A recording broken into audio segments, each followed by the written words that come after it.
तो सभी जो है please get ready, This call is now being recorded. Please get ready with your notes copy of PPL. Date, subject, name, roll number, section enter करेंगे.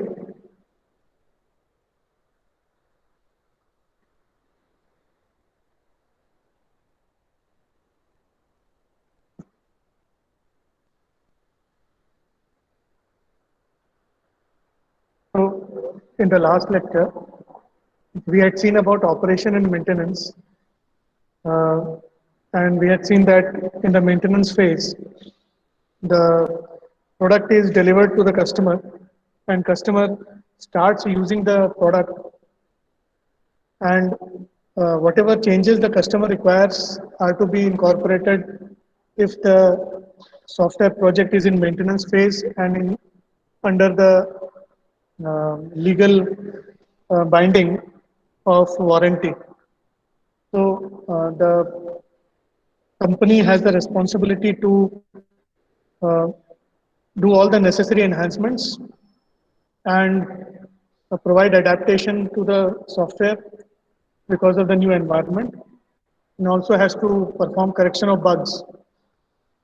So this was the operation and maintenance phase that we last discussed. So today we will start with fundamental design concepts. Today we'll start with fundamental design concepts. So fundamental design concepts जो है उसमें you can observe there are 8 points to be remembered. So these are the 8 concepts. So the first concept is abstraction.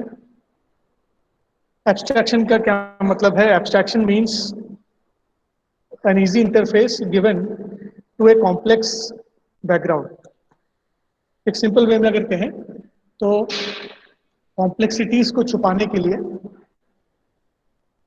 हम abstraction का use करते हैं, और abstraction का बहुत बड़ा खासियत ये होता है कि वो लेयर्स क्रिएट कर देता है. तो there is a easy interface layer given to the user and the underlying algorithm or complexities of the algorithm is hidden. So the user gets a very easy interface, but the user can get the advantage of all the complexities present behind the user interface. उसको abstraction बोलते हैं. Abstraction layers create कर देता है. So we'll see how it works.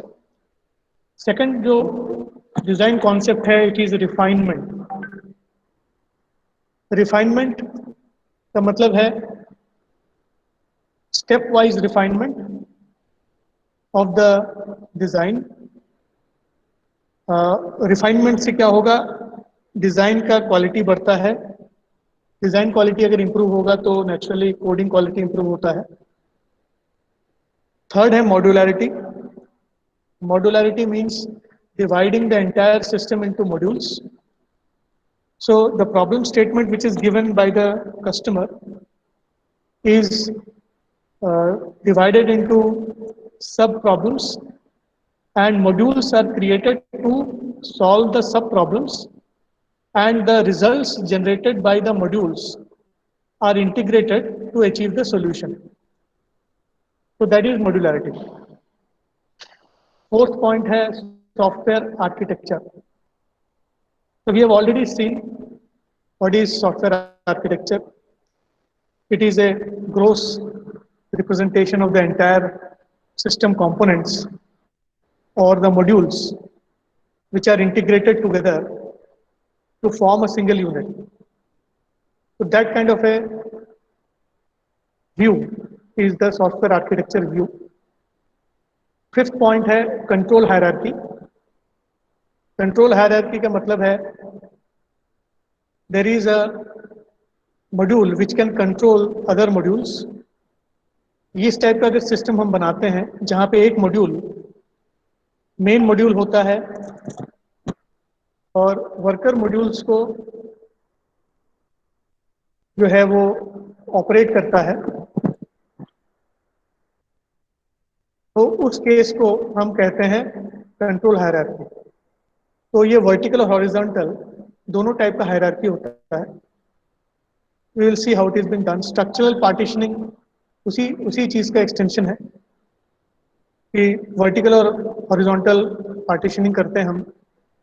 तो basically when there are main modules and worker modules, तब structured या control hierarchy create होता है, स्ट्रक्चर पार्टीशनिंग हम करते हैं। इसको करना जरूरी है because all the main problem is divided into sub problems. Sub problems are implemented using modules, so there we need to have some modules which can control the sub modules so that the output can be integrated and finally the entire system can work as a unit. Next, seventh point है data structure.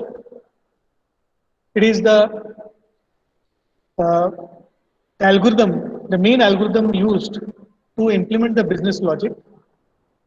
So these are the steps or the way in which the data is stored is a data structure. So it can be in the form of files, it can be in the form of database management system software, or it can be in the form of some XML file, anything it can be. Depends which kind of application we are going to develop. And lastly, information hiding is again a part of abstraction where we only disclose the relevant details which are minimally required by the user to interact with the system. And the data part is hidden so that it is not corrupted unnecessarily or by mistake. So information hiding is also an integral part of design concepts. So these are 8 main design concepts, fundamental design concepts. So we'll start with the first one, that is abstraction. You can observe from this particular diagram that it is an example of a web uh, application where we can observe there is a web module. यहाँ पे आप observe कर रहे होंगे सबसे ऊपर है web module, then comes the business module, then comes the data module. So ये जो लेयर्स हमने क्रिएट किए हैं, the entire software is divided into layers or major modules. This is known as abstraction. So यहाँ पे you can observe that there is a web module. Web module का responsibility सिर्फ web related रहेगा, in the sense कि जो भी users हैं जब इंटरेक्ट करेंगे हमारे वेब एप्लीकेशन के साथ, तो सबसे पहले उनको जो इंटरफेस मिलेगा वो वेब मॉड्यूल के थ्रू मिलेगा. Now here the web module can have many more modules with in it. तो इट ऑल डिपेंड्स कि आप वेब मॉड्यूल किस प्रकार से बना रहे हैं. तो वेब मॉड्यूल जो है वो एक पहला मॉड्यूल हो गया, मेन मॉड्यूल में आएगा. वेब मॉड्यूल से कनेक्टेड है बिजनेस मॉड्यूल. ठीक, तो आप देख रहे होंगे कि बिजनेस मॉड्यूल जो है वेब मॉड्यूल से कनेक्टेड है. इसका मतलब the business module will get information from the web module and process that information. Web module को कहां से इंफॉर्मेशन मिल रहा है? Web module is getting it's information from the users. इसमें मेन यूजर इंटरफेसेस रहेंगे, input output web modules, and it will process the data and perform the business related operations. business related operations से क्या मतलब होता है? business related operations का मतलब है जिस पर्पस के लिए इस एप्लीकेशन को आपसे बनवाया है वो जो है वो बिजनेस पर्पस है. और उस लॉजिक को इम्प्लीमेंट करना हो तो ये बिजनेस लेयर में इम्प्लीमेंट होगा। ठीक। अब नेक्स्ट आप देख रहे हैं डेटा मॉड्यूल है बिजनेस मॉड्यूल के नीचे। तो this data module is will be used to implement the data structures or the database part. So as I told you, it can be in the form of files, it can be in the form of database management systems, or any form in which the data can be stored and manipulated. So business जो आपका layer है वो data layer के साथ communicate करेगा for performing the updations, editing, deletions, etc. operations on data. And the data module or the data layer will implement those activities on the data. तो यहाँ पर ऑब्जर्व करेंगे कि web module, business module, data module, ये अलग अलग modules हैं। And one of the very prominent features of this kind of abstraction or layers of building a software is that if we change the web module, it will not create, it will not demand any changes in the business module. If we change something in business module, it will not demand any changes in data module. So all these modules are in that any changes in them will not be affected or will not create a side effect on other modules. So ये बहुत बड़ा advantage होता है abstraction का, और इसको layered structure भी कहते हैं। ये बहुत बड़ा एडवांटेज। तो this is abstraction related to design concept. Second जो डिजाइन कॉन्सेप्ट है, इट इज रिफाइनमेंट। रिफाइनमेंट का मतलब है स्टेप वाइज रिफाइनमेंट। ठीक, it is a process of step wise detailing. ठीक, सो हर लेवल में, जैसे वेब मॉड्यूल है, वेब मॉड्यूल में और भी सब मॉड्यूल्स बनने हैं, that is a refinement process. या कितने सब मॉड्यूल्स बनेंगे, कितने सब मॉड्यूल्स बनेंगे, और वो सब मॉड्यूल्स जो हैं कैसे वर्क करेंगे एक दूसरे के साथ, उसको स्टेप वाइज रिफाइनमेंट में हम डिफाइन करते हैं। ठीक, सो ये जो एब्स्ट्रैक्शन लेयर्स हमने क्रिएट किए हैं, उनके अंदर की जो डिटेलिंग है उसको हम रिफाइनमेंट प्रोसेस कहते हैं। At higher levels, the software is merely defined as a same thing is sir voice cut रही है। सर आवाज बिल्कुल ये नहीं सर आ रही है। वॉइस कट रही है। ठीक, I will repeat whatever I have told now. Abstraction समझ में आया सबको? यस। हाँ, रिफाइनमेंट के बारे में मैं कह रहा था। Refinement is the process of detailing बोलते हैं।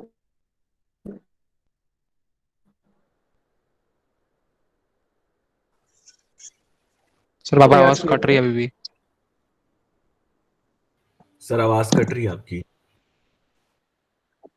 सर अभी भी कट रही है आवाज।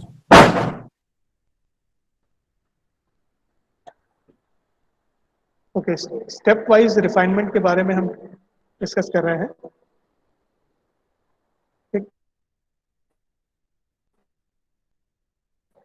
Step wise detailing is perform on the, हर एक मॉड्यूल के अंदर के जो सब मॉड्यूल्स हैं उनको डिफाइन किया जाता है,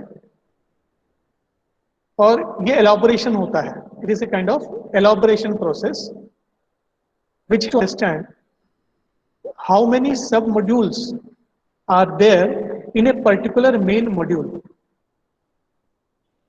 ठीक, तो जैसे for example in the web module there can be sub modules that will accept data from the user, that will display some reports, that will send some data to the business layer, and so on.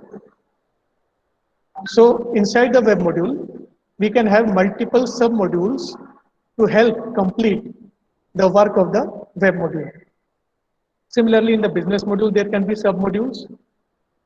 Also in the data module, there can be sub-modules. This is known as stepwise refinement.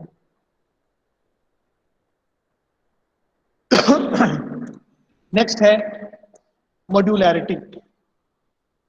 Modularity का क्या मतलब है? It is the capability of a system to be disintegrated into smaller units as well as reintegrating the system components into a single unit. This is the capability of modularity. So modular design इसलिए बनाया जाता है कि आप किसी भी main module को सब मॉड्यूल्स में डिसइंटीग्रेट करके रख मेंटेन कर सकें, और जब वो जो छोटे छोटे मॉड्यूल सब मॉड्यूल्स हैं वो जब इंटीग्रेट होते हैं तो वो मेन मॉड्यूल का काम कंप्लीट करते हैं. It is very important to have modularity in the design because modularity helps to introduce flexibility to the software, maintainability to the software, extensibility to the software. So the entire software is maintainable, extensible, flexible enough to accommodate changes due to modular design. तो जो सब modules बनते हैं तो sub modules में interfaces बहुत जरूरी होते हैं. The interfaces in those sub modules plug in together to form the main module and work. तो सब मॉड्यूल्स में क्या क्या चीजें रहेंगी? सब मॉड्यूल का name, input argument list, return,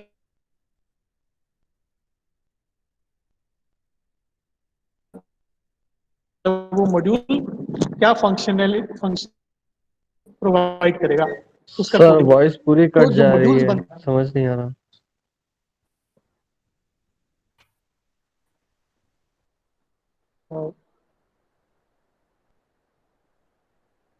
I will repeat. तो मॉड्यूलैरिटी का मतलब है ability of disintegrating the system into smaller units. Sir अभी भी वॉइस नहीं आ रही, पूरी कट जा रही वॉइस. सर बहुत लंबा लंबा गा पाता है आप, जब आप बोलते हो तो फिर उसके बाद आवाज कट जाती है.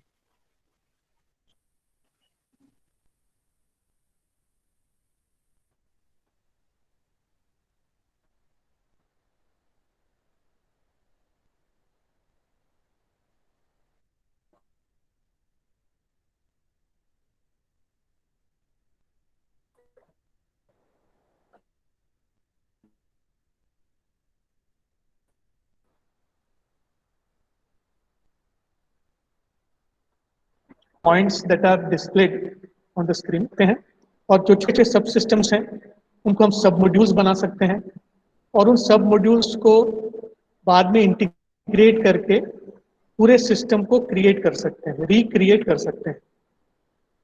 So this is what is the capability of modularity. कभी भी डिजाइन हम बनाते हैं तो मॉड्यूलैरिटी बहुत इंपॉर्टेंट होता है, क्योंकि वो प्रॉब्लम को डिसइंटीग्रेट हेल्प करता है. जब प्रॉब्लम छोटे छोटे प्रॉब्लम्स में डिवाइड हो जाए तो उन छोटे छोटे प्रॉब्लम्स को हम बहुत आसानी से सॉल्व कर सकते हैं और उन सॉल्यूशंस को इकट्ठा करके मेन सॉल्यूशन को क्रिएट कर सकते हैं. सो सब मॉड्यूल्स क्रिएट करना, उनको इंटीग्रेट करके पूरा एक मेन मॉड्यूल क्रिएट करना, this is the capability of modularity. ठीक, तो आई होप मॉड्यूलैरिटी के बारे में आपको एक आइडिया लगा होगा. नेक्स्ट है फोर्थ जो डिजाइन कॉन्सेप्ट है वो है software architecture. So software architecture is a blueprint the entire system. तो पूरा जो हमारा सॉफ्टवेयर प्रोजेक्ट बनने वाला है वो टॉप लेवल से कैसा दिखेगा, उसमें मेन जो मेजर मॉड्यूल्स हैं वो कैसे दिखेंगे, उसको हम कहते हैं ओवरऑल स्ट्रक्चर और architecture of the software project. Software architecture जो होता है एक ग्रोस व्यू होता है, एक लार्जर व्यू होता है ऑफ द एंटायर सिस्टम। और ये एग्जाम्पल में आप देख रहे होंगे, यहाँ पे डायग्राम में दिया है, वेब बिजनेस और डेटा मॉड्यूल्स दिए हुए हैं। ये एक आर्किटेक्चरल व्यू है ऑफ ए वेब एप्लीकेशन। तो वेब एप्लीकेशन कैसा दिखेगा, उसमें मेजर मॉड्यूल्स क्या रहेंगे, उनकी रिस्पॉन्सिबिलिटीज क्या रहेंगी, ये चीज हम स्पेसिफाई करते हैं आर्किटेक्चरल डिजाइन में। तो ये क्या दिखा रहा है, web module, business module, data module. इसका मतलब ये जो वेब बिजनेस और डेटा मॉड्यूल्स हैं, ये एक ओवरऑल स्ट्रक्चर बता रहे हैं सॉफ्टवेयर का। लेकिन वेब मॉड्यूल के अंदर में भी सब मॉड्यूल्स होंगे जिसको हम अभी नहीं दिखा रहे हैं, डिटेलिंग नहीं दिखाते। सो आर्किटेक्चरल डिजाइन में डिटेलिंग नहीं दिखाते हैं, इसमें एक ओवरऑल स्ट्रक्चर बता देते हैं कि सॉफ्टवेयर कैसे दिखेगा at top level, from top level. तो this is software architecture. Next आता है फंडामेंटल डिजाइन कॉन्सेप्ट में कंट्रोल हायरार्की। कंट्रोल हायरार्की का मतलब होता है when one module controls the execution of other modules. So control hierarchy का मतलब है कि एक मॉड्यूल मेन मॉड्यूल रहेगा जो सब मॉड्यूल्स को कंट्रोल करेगा, उनके एग्जीक्यूशन को कंट्रोल करेगा। सो ये इस टाइप का स्ट्रक्चर बनाना जरूरी होता है।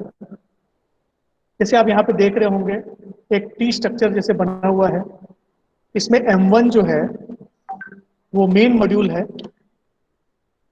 ठीक, और जो M2 और M3 जो है वो सबऑर्डिनेट मॉड्यूल्स हैं। तो M1 को हम बोलते हैं super ordinate module, M2 and M3 will be called as subordinate modules. So in this particular structure, we can observe that M1 has the capability to control the execution of M2 and M3. Also, M1 supplies necessary information to M2 and M3 for their execution to complete. So यहाँ पे the control is with M1 and whatever M1 instructs, M2 and M3 will perform accordingly. So how it will instruct?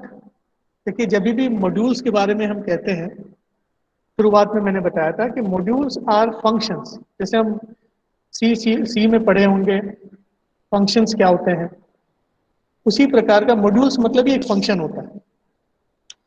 तो function में जो input argument होते हैं वो function का message होता है जो फंक्शन को हम देते हैं। मैसेज का वैल्यू जो हम वैल्यूज प्रोवाइड कर रहे हैं उस पे हम उस पर्टिकुलर फंक्शन के अंदर में इफ एल्स स्टेटमेंट डाल के कंट्रोल कर सकते हैं कि अगर ऐसा टाइप का इनपुट आए, अगर इस रेंज में अगर डेटा अगर आए तो ये करो, अगर दूसरे रेंज में डेटा आए तो दूसरा एक्टिविटी करो, तीसरे रेंज में डेटा आ जाए तो तीसरा एक्टिविटी करो। तो ये जो डेटा आया है वो M1 देगा M2 को, M2 फिर जो है डेटा के अनुसार it will perform the necessary actions. So M1 is controlling the activities of M2, similarly for M3 also. ये स्ट्रक्चर को जब हम ऑब्जर्व करें, इसमें हम हायरार्कियल स्ट्रक्चर ऑब्जर्व करते हैं और इसको हम बोलते हैं कंट्रोल हायरार्की। इसको कंट्रोल हायरार्की भी कहते हैं। So this is also an integral part of the design concept, and this is how this is the way in which also the designs are created. where there is one superordinate module, or there can be more than one superordinate module, and there can be more than one subordinate modules. Superordinate modules instruct the subordinate modules to perform a particular operation, and they control the way in which the subordinate modules act. ठीक, so जो super ordinate module जैसे M1 यहाँ पे दिख रहा है, उसको हम लोग जो है कंट्रोलर मॉड्यूल भी कह सकते हैं, जो कंट्रोल कर रहा है M2 और M3 के एग्जीक्यूशन को. So this is about control hierarchy. Next design concept है structural partitioning. Structural partitioning में the same idea is used, where there are some superordinate modules and there are some subordinate modules. The superordinate modules are known as decision-making modules, and worker modules are known as the subordinate modules. So here in the diagram, observe that M1 is the decision-making module, M2 and M3 are the worker modules. Here M1 is controlling the operations of M2 and M3. So structural partitioning, it is a design which follows a hierarchical structure, and the structure can be vertically or horizontally partitioned. जो flow of control है, अगर vertical है तो partitioning होता है, अगर flow of control horizontal है तो उसको हॉरिजॉन्टल पार्टीशनिंग कहते हैं. तो इसमें बेनिफिट क्या है इस टाइप के स्ट्रक्चर को क्रिएट करने का? Testing and maintenance of the software becomes easier.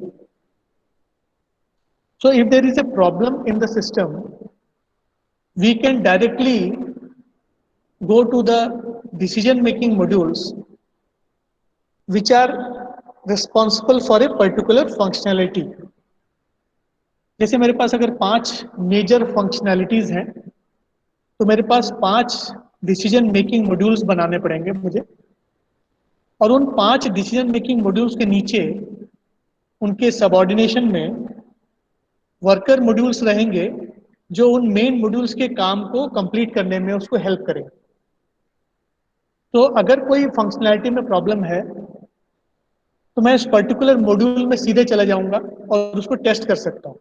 तो I have a clear cut idea कि अगर कोई प्रॉब्लम इमर्ज हो रहा है तो कौन से मॉड्यूल के कारण हो रहा है, तो that pin points the place of testing. तो टेस्टिंग बिकम्स इजियर, मेंटेनेंस भी इजियर हो जाता है. How it is? Say for example I want to modify a little bit of activity that say M1 is performing. मैं क्या करूंगा, M1 के ऐसा चेंज कर दूंगा जिससे मेरा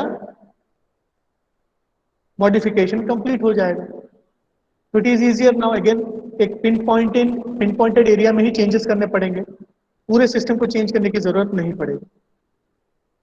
ठीक, नेगेटिव इम्पैक्ट्स स्प्रेड स्लोली. तो अगर से फॉर एग्जांपल कोई सबऑर्डिनेट मॉड्यूल में प्रॉब्लम है तो वो पूरे सिस्टम में स्प्रेड नहीं होगी, वो सिर्फ उसी पर्टिकुलर डिसीजन मेकिंग मॉड्यूल के नीचे प्रॉब्लम क्रिएट करेगा. तो हम उसको पिन पॉइंट करके ठीक कर सकते हैं.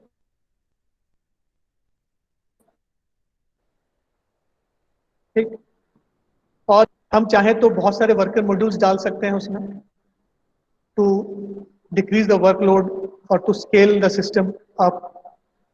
तो ऐसे बहुत सारी चीजें हैं जो हम अचीव कर सकते हैं. अब स्ट्रक्चरल पार्टीशनिंग में 2 टाइप का पार्टीशनिंग होता है. एक है हॉरिजॉन्टल पार्टीशनिंग, दूसरा है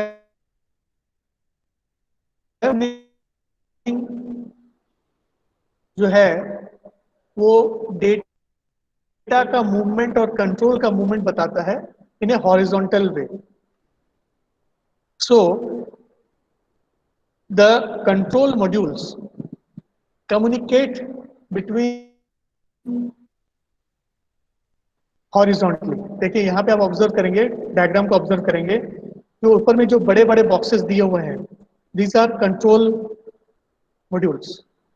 जो छोटे छोटे बॉक्सेस दिए हुए हैं, दीज आर वर्कर मॉड्यूल्स. तो यहाँ पे जब हम हॉरिजॉन्टल पार्टीशनिंग की बात कर रहे हैं, तो जब मेजर है डिसीजन मेकिंग मॉड्यूल्स, सब मॉड्यूल. सर आपकी आवाज और कट ये रही है जो अभी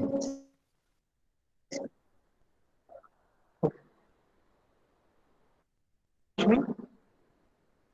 from the figure observe that these large boxes represent decision modules and these small boxes represent worker modules. The control flows from the decision making modules to the worker modules.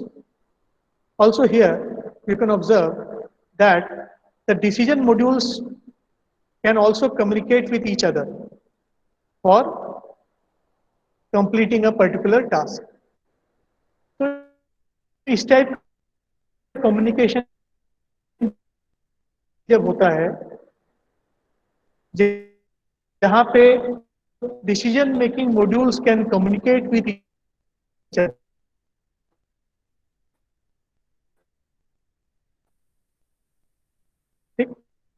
So it requires the data to pass a complex बनता है. This is horizontal partitioning.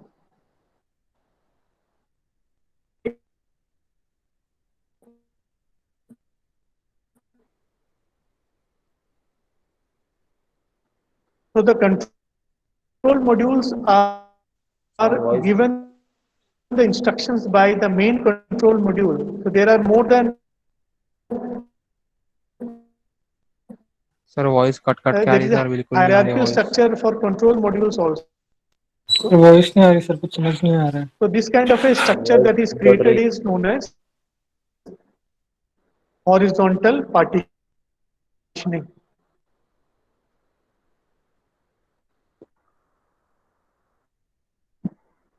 Next है vertical partitioning. Sir फिर से बताओ ना, एक बार Horizontal सुनाई partitioning. नहीं बता दिया. दो सर, सर वो नहीं समझ नहीं आया सर. समझ में आया है? हाँ, हॉरिजॉन्टल पार्टीशनिंग में फिर से बता देता हूँ. हॉरिजॉन्टल पार्टीशनिंग में the control modules are used to communicate between functions and execute the functions. ठीक, अब फंक्शंस का क्या मतलब है? अब देखिए यहाँ पे ऑब्जर्व करिए डायग्राम में, यहाँ पे 3 फंक्शंस दिए हैं. देखिए फंक्शन है वो लेफ्ट हैंड साइड में है, फंक्शन 2 जो है वो मिडिल में है, फंक्शन 3 जो है वो राइट साइड में है. तो फंक्शन 1 और फंक्शन 2, फंक्शन 3 को कौन कंट्रोल कर रहा है? ये टॉप वाला मॉड्यूल. देखिए ऊपर में एक डिसीजन मॉड्यूल दिया है जो बड़े बॉक्स से रिप्रेजेंट किया हुआ है. तो ये जो डिसीजन मेकिंग मॉड्यूल है वो इसके सबऑर्डिनेट डिसीजन मेकिंग मॉड्यूल्स है. देखिए ये भी डिसीजन मेकिंग मॉड्यूल्स हैं, उनको वो इंस्ट्रक्शंस देगा. तो ये डिसाइड करेगा कि फंक्शन 1 को करना है, फंक्शन 2 को कंप्लीट करना है कि फंक्शन 3 को कंप्लीट करना है. तो इस पर्टिकुलर जगह पे जहाँ पे ये टॉप वाला मॉड्यूल आपको दिख रहा है, जो बड़ा स्क्वायर बॉक्स बना हुआ है एकदम टॉप में, वो डिसीजन मेकिंग बन जाता है, मेकर बनता है to perform a particular function. तो ये क्या कर रहा है? अपने कंट्रोल को सब मॉड्यूल्स को दे रहा है which are again decision making modules, which are again decision making modules. तो इस टाइप के स्ट्रक्चर को हम कहते हैं हॉरिजॉन्टल पार्टीशनिंग. ठीक है, तो यहाँ पे the there is a main module which is the decision making module, which controls the functions of the entire system, and the functions are implemented using sub modules which are again decision making modules. तो ये जो चार main बड़े बड़े boxes आप देख रहे हैं, इस टाइप का अगर स्ट्रक्चर बनता है तब जाके जो है हम कहते हैं this is horizontal partitioning. Next आता है वर्टिकल पार्टीशनिंग। वर्टिकल पार्टीशनिंग क्या है?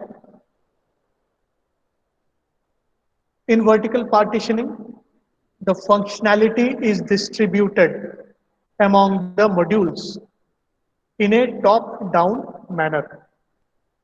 So the functionality, एक single functionality top से down तक implement हो रहा है। There is a difference. Horizontal partitioning में इसमें observe करिए, there are more than one functions which are getting implemented. In vertical partitioning, there is a single functionality which is getting implemented. So आप horizontal partitioning में अगर देखेंगे तो function 1 है, function 1 के साइड में ऑब्जर्व करिए, ये जो है ये वर्टिकल पार्टीशनिंग इंप्लीमेंट कर रहा है। फंक्शन 2 का अगर सिर्फ देखें, सिर्फ फंक्शन 2 का अगर देखें तो again it is implementing vertical partitioning. अगर सिर्फ फंक्शन 3 को देखें, ओनली फंक्शन 3, तो उसमें भी जो स्ट्रक्चर बन रहा है वो वर्टिकल पार्टीशनिंग का बन रहा है। लेकिन अगर ओवरऑल व्यू देखें इसका तो ये हॉरिजॉन्टल पार्टीशनिंग का कैंडिडेट है, हॉरिजॉन्टल पार्टीशनिंग को ये इंप्लीमेंट करता है। सो वर्टिकल पार्टीशनिंग जो है एक पर्टिकुलर फंक्शनैलिटी को इंप्लीमेंट करता है। इसमें भी decision making modules and worker modules का कॉन्सेप्ट रहता है। कंट्रोल जो है वो डिसीजन मेकिंग मॉड्यूल्स से वर्कर मॉड्यूल्स तक जाता है, और डिसीजन मेकिंग मॉड्यूल जो भी कहेगा वर्कर मॉड्यूल्स वो उसको करके देंगे। So this is the idea behind structural partitioning. ठीक है, तो होपफुली वर्टिकल और हॉरिजॉन्टल पार्टीशनिंग समझ में आया सभी को।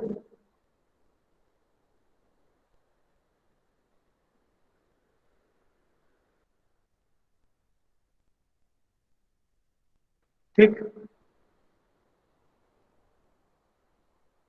तो विल स्टॉप टुडे हियर। तो आपके पास आपके कोई भी डाउट्स या क्वेश्चंस रहते हैं तो प्लीज़ मुझे मेल करिए और व्हाट्सएप करिए।